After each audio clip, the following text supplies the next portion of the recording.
Samo trenutak.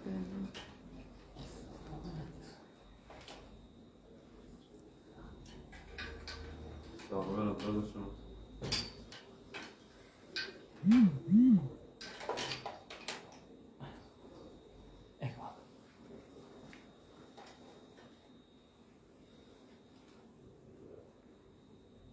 Kao što znate, upravo smo došli sa razgovora sa predsjednikom Đukanovićem i naravno ovih dana je tema oko funkcija, oko resora, ali bih želio da upoznam vašu javnost da je za Bošnjačku stranku sigurno važno konstituisanje vlade, važni su resori, ali prije svega nam je važno, to smo rekli kod predsjednika Đukanovića, naši programski ciljevi i interesi građana.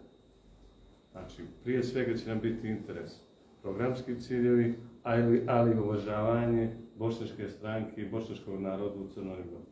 Naši programski ciljevi su interesi demokratizacije društva, evropski put i napokon da ovo etnička distanca bude na onom nivou, na evropskom nivou.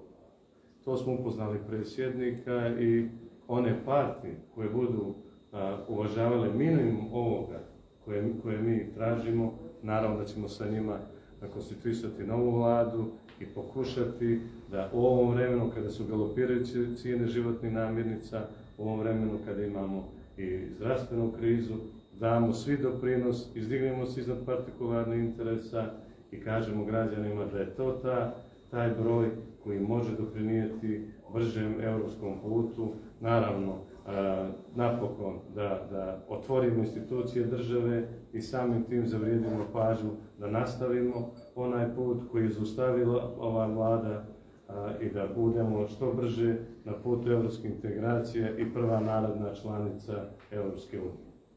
Kad ste spomenuli resore, je li bilo razgovora o nekim resorima gdje bi Bošnjačka stranka vidjela sebe u budućoj vladi?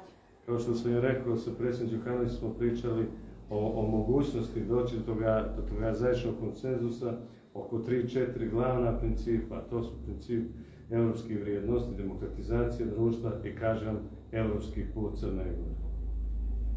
Imamo nekih naznaka kad bi se ovaj proces mogao završiti, odnosno čuli smo iz Uri, oni predlažu da Tamara Pazović bude unutar nove vlasti, nove vlade. Ima li naznaka kad bi ovaj proces pregovaranja na konzultacijama dobili? Ja vjerujem da smo mi u završnoj fazi, kao što znate, 4. je zadnji rok i pozivam sve aktere da budemo ozbiljni, da budemo odgovorni prema građanima i da što prije se dogovorimo i mislim da što se tiče Bošnjačke stranke mi smo i najbliži da sada bude Dritan Ambazović mandat. Hvala vama.